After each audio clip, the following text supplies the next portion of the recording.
आप सुन रहे हैं only UPSC radio news broadcast. प्रिय स्टूडेंट्स, यह प्रोग्राम आपके उस समय के सदुपयोग के लिए समर्पित है जब आप आराम के लिए बिस्तर पर जाते हैं। आप इस पूरे आर्टिकल के दौरान अपनी आंखों को आराम दिया करें और श्रवण के द्वारा अपने ज्ञान को बढ़ाएं। आज का रेडियो आर्टिकल संविधान से संबंधित है। इस विशेष आर्टिकल में आप आज सुनेंगे भारतीय महान्यायवादी से संबंधित प्रावधान के बारे में। संविधान में अनुच्छेद 76 में भारतीय महान्यायवादी के पद की व्यवस्था की गई है। वह देश का सर्वोच्च कानूनी अधिकारी होता है। अब समझते हैं इसकी नियुक्ति एवं कार्यकाल के बारे में। महान्यायवादी यानी कि अटॉर्नी जनरल की नियुक्ति राष्ट्रपति द्वारा होती है।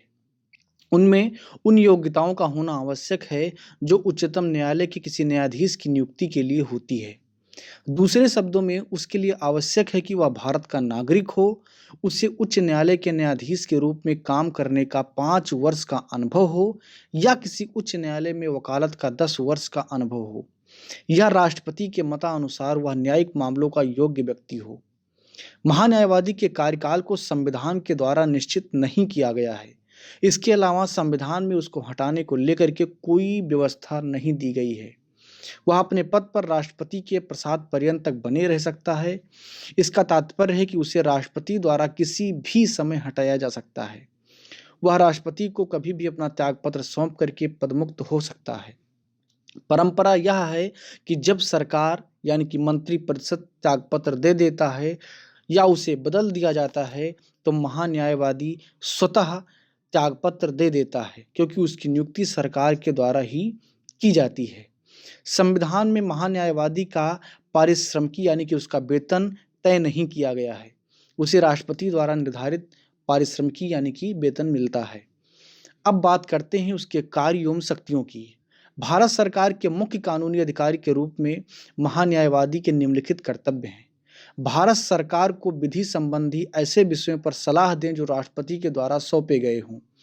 दूसरा है विधिक स्वरूप से ऐसे अन्य कर्तव्यों का पालन करें जो राष्ट्रपति के द्वारा सौंपे गए हों। तीसरा है संविधान या किसी अन्य विधि द्वारा प्रदान किए गए कृत्यों का निर्वहन करना। राष्ट्रपति महान्यायवादी को निम्नलिखित कार्य भी सौंप सकता है। पहला है भारत सरकार से संबंधित मामलों को लेकर के उच्चतम न्यायालय में भारत सरकार की ओर से पेश होना। संविधान के अनुच्छेद 143 के तहत राष्ट्रपति के द्वारा उच्चतम न्यायालय में भारत सरकार का प्रतिनिधित्व करना। तीसरा है सरकार से संबंधित किसी मामले में उच्च न्यायालय में सुनवाई का अधिकार। अब बात करते हैं उसके अधिकार एवं मर्यादाओं की। भारत के किसी भी क्षेत्र में किसी भी अदालत में महान्यायवादी को सुनवाई का अधिकार है, यानी कि कोई भी न्यायालय महान्यायवादी को सुनवाई के लिए रोक नहीं सकता है। इसके अतिरिक्त संसद के दोनों सदनों में बोलने या कार्यवाही में भाग लेने या दोनों सदनों की संयुक्त बैठक में मताधिकार के बगैर भाग लेने का अधिकार है। इसका मतलब आसान भाषा में ये हुआ कि सदन की कार्यवाही में महान्यायवादी जरूर भाग ले सकता है, लेकिन वह मत नहीं दे सकता, यानी कि वोट नहीं डाल सकता है। एक संसद सदस्य की तरह सभी भत्ते एवं विशेषाधिकार भी उसे मिलते हैं। महान्यायवादी की निम्नलिखित सीमाएं हैं ताकि उसके कर्तव्यों के तहत किसी तरह का संघर्ष या जटिलता ना रहे। पहला है वह भारत सरकार के खिलाफ कोई सलाह या विश्लेषण नहीं कर सकता है। दूसरा है जिस मामले में उसे भारत सरकार की ओर से पेश होना है उस पर वह कोई टिप्पणी नहीं कर सकता है। तीसरा है बिना भारत सरकार की अनुमति के वह किसी आपराधिक मामले में व्यक्ति का बचाव नहीं कर सकता है। और चौथा है बिना भारत सरकार की वह किसी परिषद या कंपनी के निदेशक का पद ग्रहण नहीं कर सकता है।